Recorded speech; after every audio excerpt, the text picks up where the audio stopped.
अमून आपको होस्ट बनाया तो था मैंने यार। जी। अब बताने का मकसद ये, जो लेक्चर हमारा स्टार्ट हुआ बेसिक्स ऑफ मेडिसिन से, कि मैं आपको मेडिसिन की डेफिनेशन बता रहा हूँ, हालांकि डेफिनेशन की क्या जरूरत है। होता ये है कि एमसीक्यूज वाले ने जब एमसीक्यू बनाना है ना, तो उसने एमसीक्यू अब कैसे बनाना है इस डेफिनेशन को, कि अब आपने मतलब चीजों को ना ऑब्जेक्टिव वाइज अब लेके चलना है, सब्जेक्टिव वाइज नहीं लेके चलना। आपने चीजों की ऑब्जेक्टिविटी, पीपीएससी का पेपर आपकी ऑब्जेक्टिविटी चेक करता है। ऑब्जेक्टिविटी का मतलब ये होता है कि आप सही पॉइंट पे कैसे पहुंचते हैं। ये मतलब एग्जाम का एक क्राइटेरिया है, आपने उस क्राइटेरिया को फुलफिल करना है, क्योंकि पीपीएससी ने, हाँ ये क्राइटेरिया को जज करने का ठीक है कि नहीं ठीक, वो एक अलग बहस है।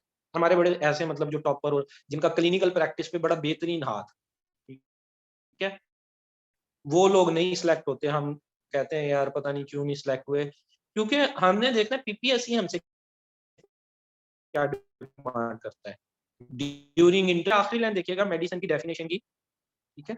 वो कहता है मेडिसिन डील करती है with diagnosis, treatment and control of diseases of animals. Okay हो गया। अब इधर से वो एमसीक्यू अगर बनाना चाहेगा तो वो इस तरह बना सकता है कि medicine from the below option which of these is not come in orbit of medicine. ये नीचे जो ऑप्शन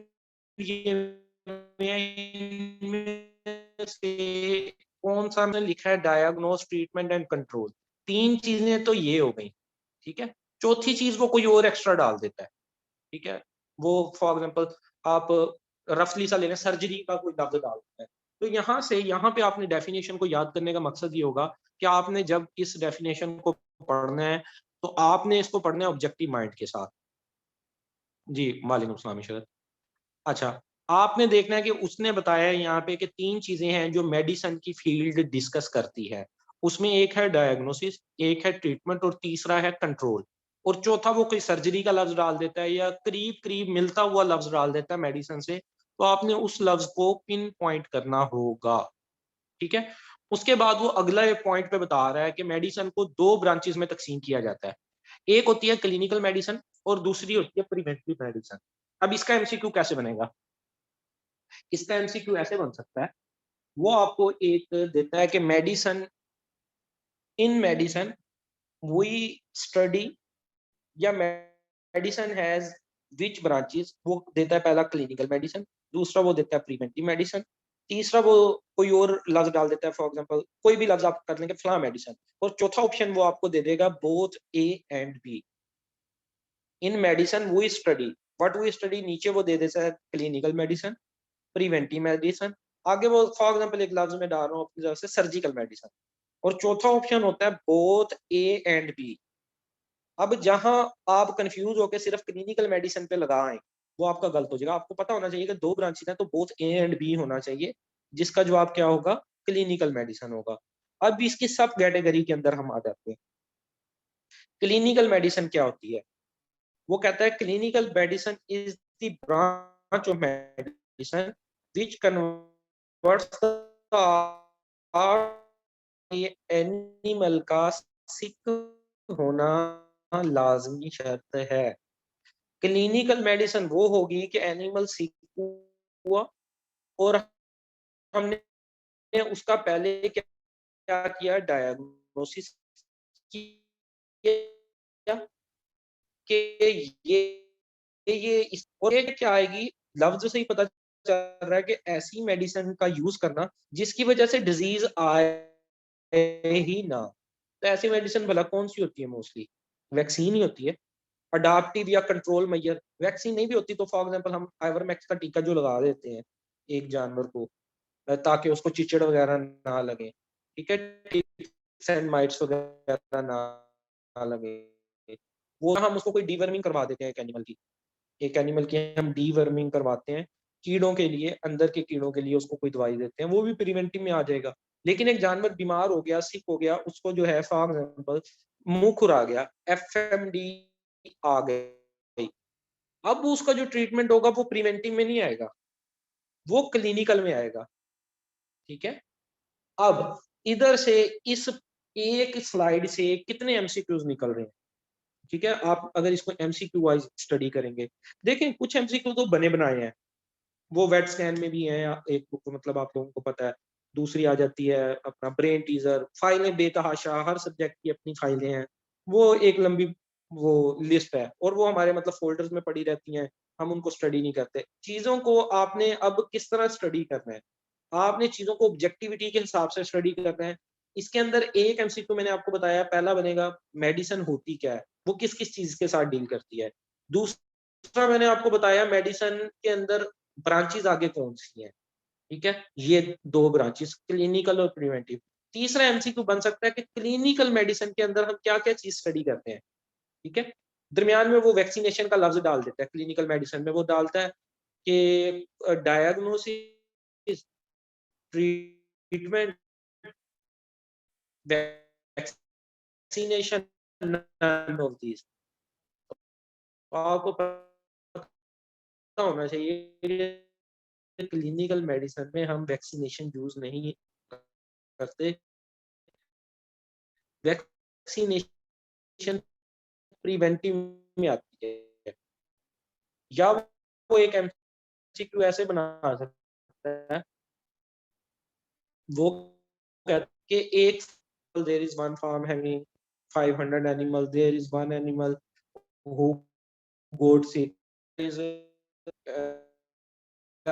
सर्जरी के अंदर आएगा, रिप्रोडक्शन के अंदर आएगा। अब आपको पता होना चाहिए एक एनिमल अगर सिक है तो वो फिर क्लिनिकल मेडिसिन में आएगा। अब प्रिवेंटिव के हिसाब से वो कैसे एमसीक्यू आपको दे सकता है, प्रिवेंटिव के हिसाब से वो इस तरह आपको एमसीक्यू दे सकता है, there is one farm and you are farm manager of that farm, कि एक फार्म है, आप उसके फार्म मैनेजर बन गए हैं, वहां पे आपने प्रोटोकॉल के तौर पे वैक्सीनेशन करवानी है, जो है अडॉप्टिव तरीके से या फौरी तौर पे, या वहां आपने इंजेक्शन लगवाने हैं एवरमेक्टिन के, ताकि टिक्स एंड माइट्स ना आए।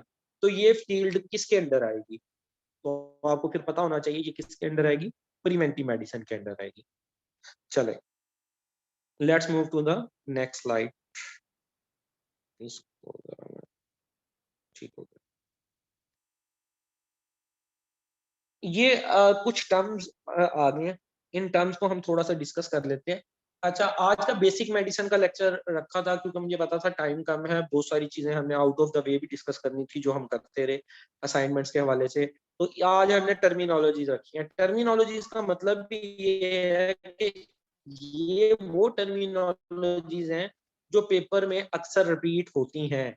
आप जब पेपर मतलब पास्ट, अभी मैं आपको एक पास्ट पेपर ग्रुप में भेजूंगा अभी, जो वेटनी ऑफिसर का पाकिस्तान में, मतलब ये एमसीक्यू ज्यादा तो हम जो बुक्स हैं वो इंडिया की हैं, जो कुछ पाकिस्तान में भी जो होते हैं वो रिपीट भी हो जाते हैं एमसीक्यूज, मजे की बात। उसमें होता ही है, जो हमारा अदारा है ना पीपीएससी, जिसके थ्रू आपने अप्लाई किया है, ये वहाँ जो बंदा पेपर बनाता है वो बैठ के कोई बनाता नहीं है बंदा पेपर के, वो जाएगा एमसीक्यू दिमाग में सोचना शुरू करेगा फिर बनाएगा। पीपीएससी का एक डेटा बैंक होता है कंप्यूटर में एमसीक्यूज का, उसने उसके ऊपर शफल मारना है, 100 एमसीक्यूज उठाने हैं और आपके पेपर में दे देते हैं। तो जो ये ब्रेन टीजर, वेट स्कैन, कुछ पाकिस्तान के जो पिछले पास पेपर हैं, वो पढ़ने का बार बार क्यों कहा जाता है, वो इसलिए कहा जाता है कि वो बात का रिपीट, मैंने गालिबन एक टेस्ट दिया था, उसमें एक सोर्स से मैंने पढ़ा, वहां से उसने इकट्ठे 10 एमसीक्यूज उठाए हुए थे, ठीक है। और एक पेपर आया था उसमें मैं वेट स्कैन नहीं पढ़ के गया था, वो पूरा पेपर वेट स्कैन से आ गया। जिन लोगों ने वेट स्कैन पढ़ी थी उनके बड़े अच्छे अच्छे नंबर आए, किसी के 65, किसी के 70, मेरे उसमें 40-45 थे, उसमें मैं नहीं आया। फिर मुझे ऐसा ऐसा पता चलना शुरू हुआ कि साइंस क्या है पीछे एग्जामिनेशन को क्लियर करने की। दो तरीकाकार है, दो चीजों पे आपने फोकस करना। एक आपने फोकस करना होता है स्टैटिक नॉलेज पे, जो एमसीक्यूज ऑलरेडी बने हुए हैं डिफरेंट फाइल में, जिसके लिए मैंने आपको बताया वेट स्कैन और ब्रेन टीजर। अगर उसमें से पेपर आ गया तो बल्ले बल्ले वैसी हो जाती है, और आपने पढ़ा भी हो, खैर अगर आपने वो पढ़ा वैसे ही करा, उसमें से पेपर आ जाता है तो आप मेरिट में आ जाते हैं। बाज का ऐसा होता है वो इन दोनों पेपर से नहीं उठाता, वो किसी और एमसीक्यू की फाइल से उठा लेता है। वहां पे फिर आपको जो मैं आप लेक्चर्स दूंगा, बेसिक नॉलेज होगा, बेसिक टर्मिनोलॉजीज आपको पता होंगी, वहां आपकी वो काम है। आप जो है जो आपका जोन है, जो फेलियर का जोन है या रिस्क का जोन है, उसमें से बाहर आ जाते हैं, ठीक है। अगर आपने मुख्तलिफ सोर्सेज से पढ़ा हुआ होता है, और यूं नहीं होगा कि 100 के 100 वो वेट स्कैन से उठा लेगा, वो यूं कर लेगा वेट स्कैन से 20 उठा लेगा, 20 ग्रीन टीचर से उठा लेगा, 20 फलां फाइल से उठा लेगा, 20 जीआरई मेडिसिन के कुछ एमसीक्यूज हैं वो भी मैंने आपसे शेयर करने हैं, वहां से उठा लेगा। इस तरह करके डिफरेंट सोर्सेज से उठा लेता है। तो जिस बंदे ने जितने सोर्सेज पढ़े होंगे ज्यादा, और बेसिक कंसेप्ट जिसका जितना ज्यादा होगा वो उतने ज्यादा नंबर ज्यादा ले जाता है। अच्छा, अब हम यहाँ कुछ टर्म्स को डिस्कस कर लेते हैं। इनको ये मतलब आपको स्लाइड मिल जाएंगी, बेसिकली रट्टा ही मारने की जरूरत होगी, लेकिन थोड़ा बहुत मतलब जो है एल एल्ब्यूमिन यूरिया। अब लफ्ज से आप कुछ इसको ब्रेक डाउन करें, ठीक है। यूरिया से मुराद आपका आ गया यूरन, आप थोड़ा सा वो कर लेंगे। एल्ब्यूमन, एल्ब्यूमन से अगर आप थोड़ा सा सोचें तो एल्ब्यूमन जो है वो प्रोटीन होती है। तो एल्ब्यूमन यूरिया क्या चीज होगी, जब यूरन के अंदर प्रोटीन आना शुरू हो जाए। और वो कहता है कि ये कब आती है, in neonates albuminuria is due to intake of cholesterol, कि जो नया बच्चा पैदा होता है किसी जानवर का, उसको ये प्रॉब्लम आ गया एल्ब्यूमिन यूरिया, तो उसके अंदर ये प्रॉब्लम किस वजह से होगा, ठीक है। नया बच्चा भी पैदा हुआ है और उसमें ये प्रॉब्लम आ रहा है कि उसका जब यूरिन टेस्ट किया जाता है तो उसमें प्रोटीन ज्यादा आ रही है, उसकी सही मेटाबॉलिक डिसफंक्शन हुआ है वो। तो अगर हम करेंगे तो उसमें क्या काज हो सकती है, वो तो क्योंकि स्टार्ट में कोलेस्ट्रॉल पी रहा है, बोली जिसको कहते हैं, तो इसका मतलब है ये इनटेक ऑफ कोलेस्ट्रॉल की वजह से है। तो एल्ब्यूमिन यूरिया से क्या मुराद हुआ, यूरिन में जब प्रोटीन आना शुरू हो जाए। उसके बाद का लफ्ज देखिए एलोपेशिया। एलोपेशिया होता है कि एनिमल के जिस्म के ऊपर डेफिशिएंसी है हेयर की, या लॉस ऑफ हेयर है, उसकी बॉडी पे हेयर नहीं है। देखिए, अब जो हेयर कोट होता है ना वो जरूरी होता है। ये बीमारी में क्यों आता है, क्योंकि हेयर कोट जरूरी होता है, उसको डिफरेंट किस्म के वो कुशन प्रोवाइड करता है, बाहर की जो सर्दी गर्मी है उससे बचाता है। कोई जो प्रेशर अगर एग्जर्ट करें, एक अगर आप जानवर है उसके ऊपर सिर्फ खाली स्किन है, आपने उसके जो है वो शेयरिंग की हुई है, शेयरिंग से मुराद उसका जो ऊपर वूल वगैरह उसको उतारा हुआ है, उसको अगर आप स्टिक मारेंगे तो उसको ज्यादा लगेगी। लेकिन एक जानवर है उसके ऊपर वूल है, उसको आप वही स्टिक मारेंगे तो उसको उसका कम असर होगा। तो एलोपेशिया एक बीमारी है जिसमें लॉस ऑफ हेयर हो जाता है। तो अगर एमसीक्यू में आ जाए कि व्हाट इज डेफिशिएंसी और hair of loss of hair is called, तो आपने बिला झिझक लगा देना है उसके ऊपर कि जी ये एलोपेशिया होता है।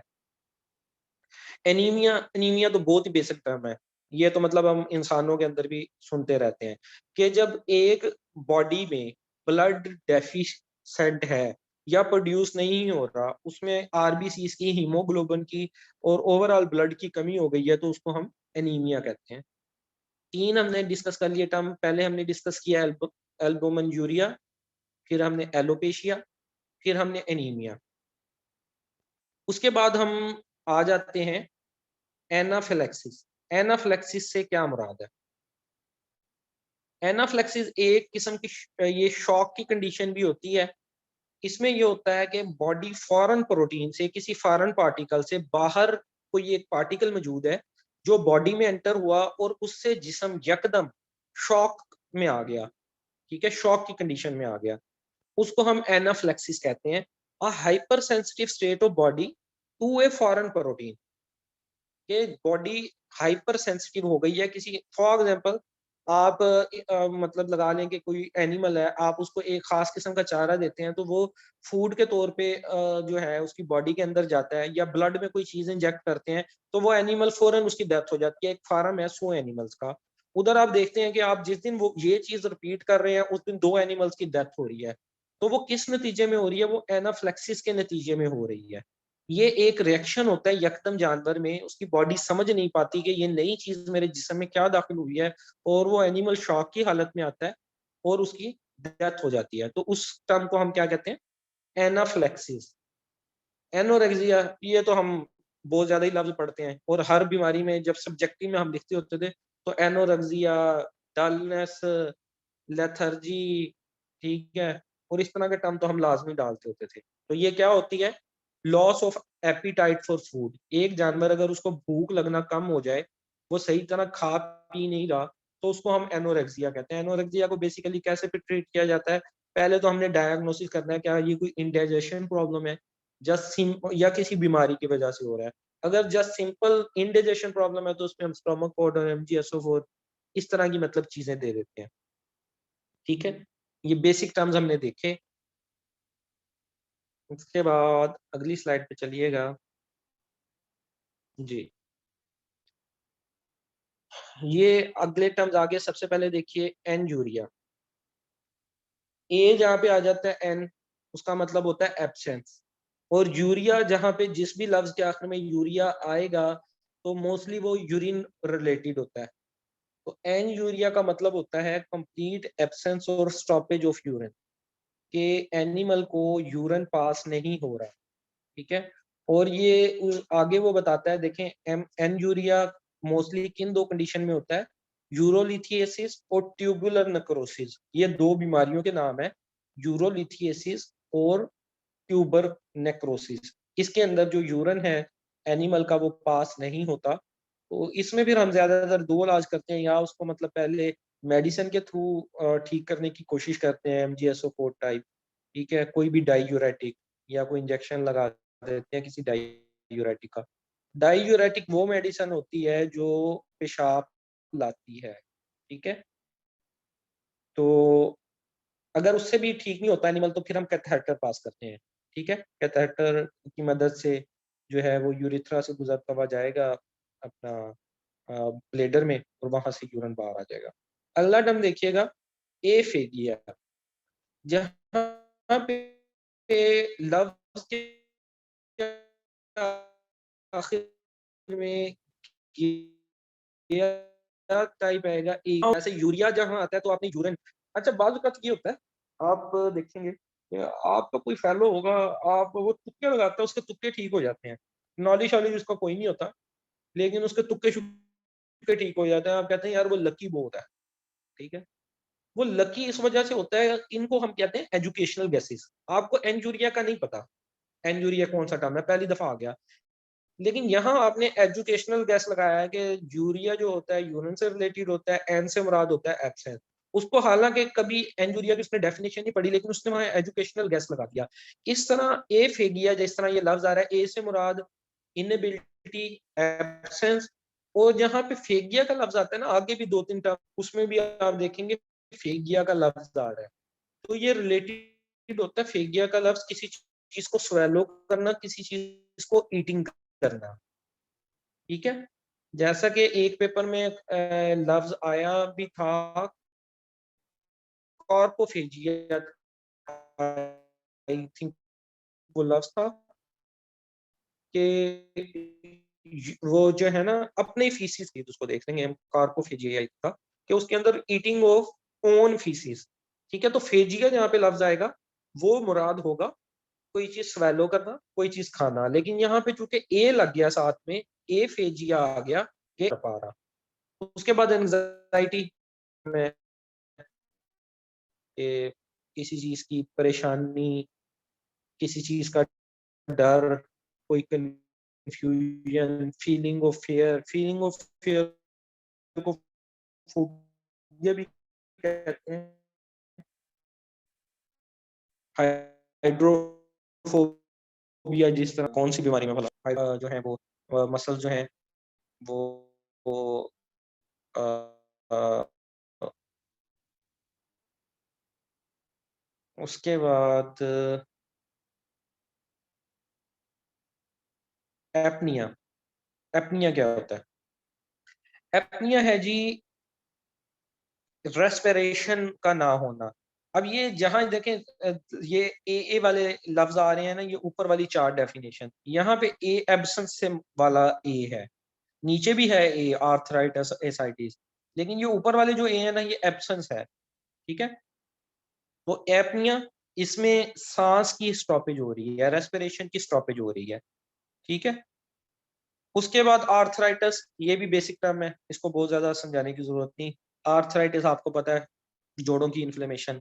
It is an inflammation of tissues associated with joint caused by bacterial, fungal और वायरल इन्फेक्शन। ये एक दफा आप याद जरूर करेंगे ऑब्जेक्टिविटी के हवाले से कि आर्थराइटिस क्या वजूहत हो सकती हैं। अब वो फॉर एग्जांपल आर्थराइटिस दे देता है, आर्थराइटिस इज ड्यू टू, नीचे ऑप्शन दे देता है जी ड्यू टू मैकेनिकल डैमेज, कि कोई प्रेशर पड़ा जिसकी वजह से जोड़ों का दर्द हो गया। आगे वो दे देता है फंगल इन्फेक्शन, फिर वो दे देता है वायरल इन्फेक्शन, और चौथा ऑप्शन वो दे देता है ऑल ऑफ दीज। तो अगर आपको पता होगा कि आर्थराइटिस जो है वो माइक्रो ऑर्गेनिजम्स की वजह से भी होता है, तो आप वहां पे ऑल ऑफ दीज सेलेक्ट कराएंगे, वरना फिर आप जो है वो मैकेनिकल के ऊपर लगाएंगे। उसके बाद आ गया जी एसआईटीज। एसआईटीज जो टर्म है उससे क्या मुराद होता है कि वाटर की अकामुलेशन हो जाना किसी भी बॉडी कैविटी के अंदर और बिलखसूस एब्डोमन में, ठीक है, उसको हम कहते हैं एसआईटीज। डेफिनेशन यहाँ से अगर हम देख लें वो क्या कहता है, accumulation of a clear straw color fluid in the abdominal cavity causing enlargement of the abdomen, के पानी का भर जाना पेट में, वो कहता है कि इसको एसाइटीज कहते हैं। और ये मोस्टली लीवर की खराबी की वजह से होती है एसाइटीज, ठीक है। एसाइटीज की प्रॉब्लम जो है वो बर्ड से रिलेटेड अगर कोई बंदा यहाँ मौजूद है तो वो बताए एसाइटीज बर्ड की कौन सी बीमारी में होती है स्पेसिफिकली। पैथोग्नोमिक साइन भी कह सकते हैं बर्ड्स का, पोल्ट्री से रिलेटेड। इकोलाई, आगे कोई शेर, एसाइटीज, पानी का भर जाना पेट के अंदर। HPS, Zohaib Raza is right, Dr. Musaddiq is right. HPS is a disease, hydropericardium syndrome, ठीक है। और जो बता रही हैं आयशा, इकोलाई नहीं, इकोलाई में बॉडी में कवरिंग्स आ जाती हैं, होती है जरूर, लेकिन मैंने आपको बताया कि जहां पे लफ्ज पैथोगनोमिक साइन आ गया वहां फिर एक डिजीज चूज करनी पड़ सकती है। हो सकता है वो बर्ड की ये चार दे के इकोलाई भी लिखा हो, HPS भी लिखा हो, दो और कोई फॉर एग्जांपल लिखी हो, तो बाकियों में भी चाहिए आता हो, लेकिन पैथोगनोमिक साइन ये HPS का है, हाइड्रोपेरिकार्डियम सिंड्रोम का है, ठीक है। और हाँ जी, कामुलेशन ऑफ फ्लूइड हो जाती है पेरिटोनियल कैविटी में, और इसके अलावा हार्ट के गिर्द भी उसके हो जाती है बर्ड में। और बेसिकली ये पानी इकट्ठा होना लीवर के फेलर की वजह से होता है। लीवर जब भी फेल होता है ना, जिसको हम हेपाटाइटिस भी कहते हैं, हेपाटाइटिस में भी आपने सुना होगा फलां बंदे को हेपाटाइटिस हुआ, उसके पेट में पानी भर गया। जानवरों में तो खैर हम इतनी बड़ी टेक्नोलॉजी तक नहीं पहुंचे कि हेपाटाइटिस तक पहुंचे उसके कि ये हुआ है या नहीं हुआ। तो ओप्पो, शरारतें बंद करो। अच्छा, तो ये बेसिकली होता क्या है, वो जो लीवर है, लीवर का काम होता है प्रोटीन असेंबलिंग करना। लीवर का काम होता है प्रोटीन असेंबलिंग करना। प्रोटीन असेंबल वो नहीं कर पाता, प्रोटीन टूटती है, प्रोटीन के अंदर जो वाटर का पोर्शन होता है वो पानी पेट के अंदर आ जाता है। तो बेसिकली मतलब थोड़ा सा ये इसके पीछे कंसेप्ट है। तो यार अभी तो हम 8:34 हो गए हैं, अभी अपना उसका भी लेक्चर रहता है जनरल नॉलेज का, पाकिस्तान, फिर आपको पाकिस्तान का नक्शा समझाना था आज। चलें, ये मेरा ख्याल टर्मिनोलॉजीज थोड़ी सी ही रह गई। ये मतलब आपको पता होना चाहिए बेसिकली एटियोलॉजी क्या होती है, काज ऑफ डिजीज। अच्छा, आप कहेंगे सर बड़ी बेसिक बातें बता रहे हैं, आप में से कई मतलब जो होंगे एमफिल के लोग, ये तो पता नहीं कौन सी बेसिक, लेकिन यही बेसिक बातें हम गलत कराते हैं। असल मसला ये है, पेपर बहुत बेसिक बाज औकात आता है, बाज औकात वो MCQs उठाए होते हैं ब्रेन टीजर में से, और उसमें से बाज औकात जब कोई खुद बनाने की कोशिश करता है तो इतने अलामा मतलब DVM वाले नहीं होते, वो फिर बेसिक बेसिक जितना दिमाग में आया कुछ वो अपने सब्जेक्ट से रिलेटेड बना लेते हैं पेपर। अच्छा, ये बड़ा MPhil वालों को जो है ना, दो एडवांटेज बहुत ज्यादा है। बाकी मतलब पेपर में दो एडवांटेज ये हो सकते हैं कि मेडिसिन का टीचर गया पेपर बनाने, और आपका MPhil मेडिसिन के अंदर था, उसने जब पेपर बनाया उसकी बेसिक क्योंकि मेडिसिन थी, तो वो 10 से 15 नंबर मेडिसिन के उठा लेगा। जितनी भी कोशिश कर ले वो न्यूट्रल होने की ना, न्यूट्रल होने की जितनी भी कर ले, आखिर उसने MPhil PhD की होगी मेडिसिन में, तो उसको ला महला मेडिसिन में से वो उठाएगा। इसी तरह अक्सर पेपर में आप देखेंगे माइक्रोबायोलॉजी के बहुत ज्यादा आए होते हैं, ठीक है, पैरास्ट्रोलॉजी के बहुत आए होते हैं। पेपर के 10-15 इकट्ठे आ जाते हैं, आप परेशान हो जाते हैं, यार पैरास्ट्रोलॉजी तो मैंने जिंदगी में कभी नहीं पढ़ी थी, ये कहाँ से MCQs आ गए। जेनेटिक्स के बहुत आ जाते हैं। वहां लक, उसको आप लक फैक्टर कह सकते हैं कि एक बंदे की डिग्री उसी में थी, वो पेपर अटेम्प्ट करने गया, तो उसके उसी सब्जेक्ट में से पेपर बनाने वाला भी उसी सब्जेक्ट का था, उसने 10-15 बना दिए, उसको वहां से एडवांटेज हो गया। एक बंदे ने वेट स्कैन पढ़ी हुई थी, 15-20 वहां से आगे, उसको वो फायदा हो गया। एक ने पढ़ी हुई थी, लेकिन पास पता है कौन होता है, जो ऑलराउंडर होता है, जिसने वेट स्कैन भी पढ़ी होती है, जिसने ब्रेन टीजर भी पढ़ी होती है, जिसने जनरल कंसेप्ट भी बनाया होता है, जिसने दाएं बाएं पंगे लिए होते हैं, दाएं बाएं वाली फाइल्स भी पढ़ी होती हैं, वो ज्यादा उसकी कामयाबी का रेशो आ जाता है। तो यहाँ पे बेसिक कंसेप्ट बताने का मकसद यही है कि बेसिक कंसेप्ट भी आजकल बहुत ज्यादा पूछा जाता है। एटियोलॉजी क्या होती है, डिजीज का काज, बीमारी किस वजह से हुई उसको एटियोलॉजी कहते हैं। डायग्नोसिस क्या होता है, किसी चीज को मालूम करना, डिजीज, पार्टिकुलर डिजीज मालूम करना कि ये यही डिजीज है, ठीक है, या चार ऑप्शन निकाल लेना इन इनमें से हो सकती है। डायग्नोसिस से अपर लेवल क्या होता है, डिफरेंशियल डायग्नोसिस, जहां पे आपको पता चलता है यार ये दो साइन है, ये दोनों डिजीजेस में आते हैं, अब इनमें से कौन सी हो सकती है। फिर आप उस पर कोई टेस्ट लगाते हैं या एक और साइन की तरफ जाते हैं या और कुछ करने की कोशिश करते हैं, उसको डिफरेंशियल डायग्नोसिस कहते हैं, जिसको हम DDX लिखते हैं। अकेले डायग्नोसिस को हम DX लिखते हैं और डिफरेंशियल डायग्नोसिस को हम DDX लिखते हैं, ठीक है। अच्छा, अब ये भी थोड़ा सा यहाँ याद रखना, सिम्टम और साइन का फर्क, ठीक है। साइन और सिम्टम में क्या फर्क होता है, इसको जरा थोड़ा सा मैं जूम आउट करता हूँ। अच्छा, सिम्टम वो होता है जो एक पेशेंट आपको बताया कि ये अलामत आ रही है मेरी जानवर में, ये खाना नहीं खा रहा, ये बैठ जाता है, ये दोबारा उठता नहीं है, इसकी सांस तेज तेज चलती है, ये सिम्टम्स होती हैं। बड़ा फाइन सा सिम्टम साइन, हम अक्सर साइन एंड सिम्टम्स का लफ्ज यूज करते हैं रफ लैंग्वेज में, हम अक्सर मतलब साइन एंड सिम्टम, यार क्या साइन एंड सिम्टम आ रहे हैं, लेकिन PPSC थोड़ा सा उसको जब क्वेश्चन में देती है तो फाइन शेड देती है कि सिम्टम्स क्या होती हैं। सिम्टम्स वो होंगी, यहाँ पे यहाँ है भी, ठीक है, कंप्लेंट्स ऑफ पेशेंट, ये मेरे जानवर में मसला आ रहा है, उसको हम कहेंगे सिम्टम। और साइन क्या होंगे, any objective evidence of the disease perceptible to veterinarian, एक वेटनेरियन जानवर को खुद देखता है और वो फील करता है। फॉर एग्जाम्पल, वो अपनी स्टेथोस्कोप से हार्ट रेट चेक करता है। अब हार्ट रेट तो आपको वो नहीं बता सकता, रेट का नहीं पता, आप अपनी स्टेथोस्कोप से चेक करते हैं कि ये हार्ट रेट ज्यादा हुआ है, तो ये साइन कहलाता है। अब इसका MCQ, फॉर एग्जाम्पल मैं आपको एक मिसाल देता हूँ कि साइन का MCQ कैसे आ सकता है। वो आपसे पूछता है, यू आर ए वेटनेरियन, ये केस स्टडीज होती हैं, ये जो मैं बता रहा हूँ ना, ये केस स्टडीज होती हैं, ये डिफरेंट एग्जाम में केस स्टडी वो दे देता है। You are a veterinarian, you check an animal, animal has high heart beat, orbit of, नीचे वो चार ऑप्शन दे देता है, एटियोलॉजी, डायग्नोसिस, सिम्टम या साइन। अब देखें, अगर हम देखें बेसिक कंसेप्ट, आप कहेंगे यार एटियोलॉजी का सर बता रहे हैं, डायग्नोसिस का बता रहे हैं, सिम्टम का बता रहे हैं, साइन का बता रहे हैं, ये भी कोई बताने वाली चीजें हैं।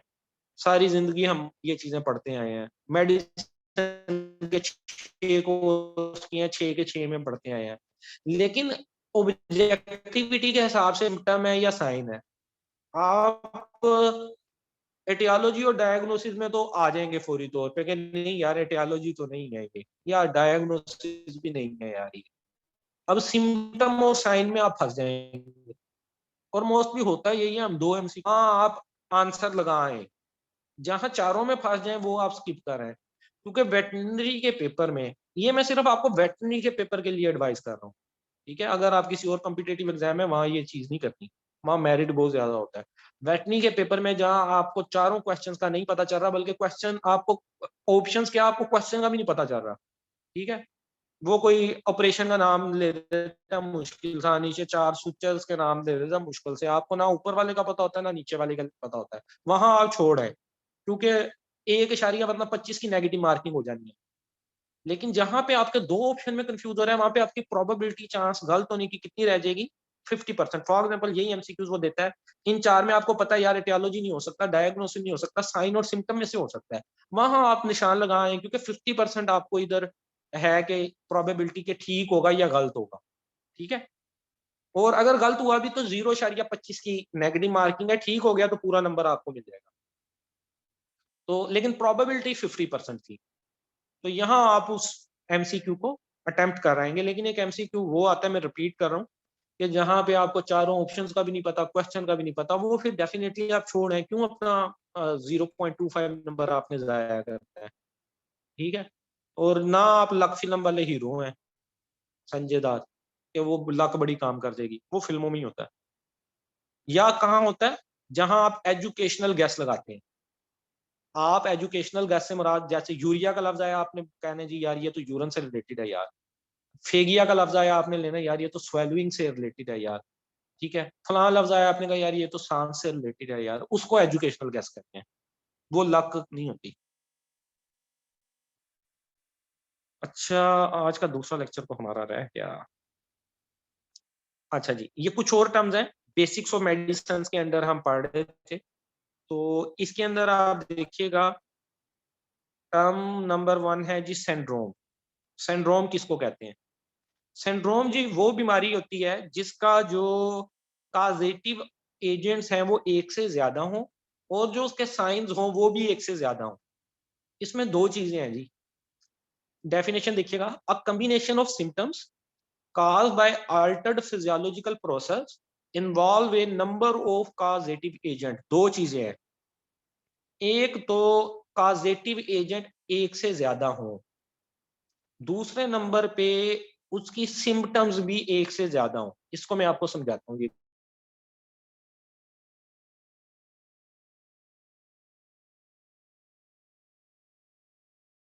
एक बीमारी है, उसका नाम है एड्स। एड्स को ले लेते हैं। एड्स का जी एक जरासीम है जिसका नाम है HIV वायरस। यहाँ पे काज एक है HIV, लेकिन जो एड्स की सिम्टम है ना, एड्स में बेसिकली आपकी इम्यूनिटी इतनी डाउन हो जाती है कि कभी आपको डायरिया लग जाएगा, कभी आपका रेस्पिरेटरी प्रॉब्लम हो जाएगा, कभी आपको जो है वो हेपेटाइटिस हो जाएगा, कभी आपको कोई चीज हो जाएगी, कभी आपको कोई चीज हो जाएगी। मतलब वो इतनी खतरनाक बीमारी है, और चूंकि combination of sine and symptoms है, तो उसको हम फिर क्या कह देते हैं, सिंड्रोम कह देते हैं। ठीक है, तो सिंड्रोम के लिए जो अगर एक लफ्ज वन लाइनर याद करना हो तो आप इसको कह सकते हैं कम्बिनेशन। कम्बिनेशन का लफ्ज जहां MCQ में आएगा तो वो फिर सिंड्रोम हो जाएगा। उसके बाद अगला टर्म देखिएगा, ये है जी लीजन। लीजन क्या होती है? Pathological alteration in structure and function that can be detectable. ये लीजन उस लफ्ज को कहते हैं, उस चीज को कहते हैं कि स्ट्रक्चर या फंक्शन किसी चीज का चेंज हो जाए। अब यहाँ भी दो चीजें हैं, स्ट्रक्चर भी और फंक्शन भी, या दोनों में से कोई एक चीज, उसको आप क्या कहेंगे? अब इसमें हम यूं लगा लेते हैं, एक जानवर है, उसको कोई बीमारी आई और उसको लेमनेस हो गई। लेमनेस हो गई, या एक बर्ड है, कोई पोल्ट्री फार्म के ऊपर है, वहां पे परिंदे को लेमनेस हो गई है। अब आया कि उसकी डेफिशिएंसी थी, या किसी जो है इकोलाई की वजह से हुई, या कोई उसके अंदर कैल्शियम कुल्शियम की कमी रह गई थी, जानवर वाली साइड पे भी और पोल्ट्री वाली साइड पे भी, जो भी चीज हो। तो वो जो लेमनेस है, उसकी जो शो हो रही है लेमनेस, और जो डिटेक्टेबल भी है, आपको नजर आ रही है, आपको नजर आ रहा है इसके यार ये छाला सा भी निकला हुआ है, ये फलां चीज हो गई है, इसकी हड्डी मुड़ गई है, वो लीजन के अंदर आ जाती है। उससे अगले टर्म पे आइएगा, पैथोजेनेसिस। पैथोजेनेसिस क्या होता है? एक डिजीज का एक जानवर में एक जरासीम एंटर हुआ, और उसके अंदर सारी चीजें चलती रहीं, जिसमें इंक्यूबेशन पीरियड भी आता है। इंक्यूबेशन पीरियड कहते हैं डिजीज का एक जानवर में, जैसे कोविड का हम सुनते हैं इंक्यूबेशन पीरियड 5 दिन है, बल्कि ये इंक्यूबेशन पीरियड नीचे आ भी गया, इसको फिर बल्कि साथ ही डिस्कस कर लेंगे। पैथोजेनेसिस में आपने ये याद रखना है कि जब एक जरासीम एक जानवर के जिस्म में दाखिल हो गया, चाहे उसने साइन शो नहीं किए, सिर्फ दाखिल हुआ है, डोरमेंट करके कहीं बैठ गया है, वहां से लेके रिकवरी ऑफ एनिमल या डेथ ऑफ एनिमल, के उसने डिसाइड किया एनिमल का फेट, एनिमल की तकदीर उसने डिसाइड की कि या वो मर गया या वो रिकवर हो गया, उस सारे प्रोसेस को पैथोजेनेसिस कहते हैं। MCQ में आप इसको कैसे याद करेंगे? अगर MCQ में वो पैथोजेनेसिस का पूछता है कि pathogenesis which of these is not included in the pathogenesis, इनमें से कौन सी चीज पैथोजेनेसिस में दाखिल नहीं है। अब ये तीन जुमलों को आपने ब्रेक करना है, क्या क्या चीजें शामिल है? Development of a disease, entry of a casual agent, recovery या डेथ। अगला ऑप्शन वो ऑल ऑफ दीज दे देता है, नन ऑफ दीज दे देता है, या कोई एक ऐसा ऑप्शन डाल देता है जो पैथोजेनेसिस की डेफिनेशन में पूरा नहीं आता। तो वहां पे आपने डिटेक्ट कर लेना है भाई जी ये चीज नहीं आती, और MCQ पे निशान लगा देते हैं। और आपको बिल्कुल ही नहीं पता चल रहा पैथोजेनेसिस, आपने लफ्ज ही पहली दफा सुना था। पैथोग्नोमिक एक लफ्ज है, पैथोग्नोमिक आपने लफ्ज ही पहली दफा सुना था। पैथोग्नोमिक मैंने बताया वो चीजें, वो डिजीजेस के साइन जो एक खास डिजीज से मुतल्लिक होते हैं। टाइगर हार्ट से मुतल्लिक जो है वो सिर्फ एफएमडी में ही होता है, उसको मतलब कहते हैं। इस तरह पैथोजेनेसिस है, वो वर्ड देता है नीचे 3-4 ऑप्शन देता है क्या क्या चीजें शामिल हैं, क्या नहीं शामिल। ठीक है, सारी चीजें शामिल हैं तो ऑल ऑफ दिस पे लगा दें। अगर कोई चीज नहीं शामिल और दरमियान में उसने एक ऐसा ऑप्शन दे दिया है जो आपको लगता है कि नहीं यार ये नहीं इसमें आता, उसको फिर आप बाहर निकाल दें। अच्छा, इनक्यूबेशन पीरियड भी पैथोजेनेसिस में आता है। निचली अब डेफिनेशन पे आइएगा। डेफिनेशन में वो क्या कहता है, it is the time that elapses between the action of A cause and manifestation of a disease. क्या है इससे मुराद कि एक काज था, उसने एक्शन लेना शुरू किया, कोविड है फॉर एग्जांपल, वो एक बंदे के जिस्म में आ गया और वो 5 दिन बाद अपनी अलामात शो करता है। उस दरमियान का जो अरसा होगा ना वो 5 दिन का, उसको कहते हैं इनक्यूबेशन पीरियड। डेफिनेशन में देखिए ये कौन सा पीरियड है, वो पीरियड है जो किसके दरमियान है, बिटवीन दो चीजों के दरमियान, between the action of A cause and manifestation of a disease. कि एक डिजीज का काजेटिव एजेंट जब डिजीज के लिए एंटर हुआ जिस्म में, और उसने जब अलामा शो की, कोविड का जरासीम दाखिल हुआ पहले दिन और 5वें दिन खांसी आई, आपको अलामा शो हुई, आपको खांसी आना शुरू हो गई, तो वो जो 5 दिन होंगे वो इनक्यूबेशन पीरियड कहलाएंगे। और इनक्यूबेशन पीरियड भी पैथोजेनेसिस में दाखिल हो शामिल होता है। पैथोजेनेसिस तो जिस दिन जरासीम दाखिल हो गया और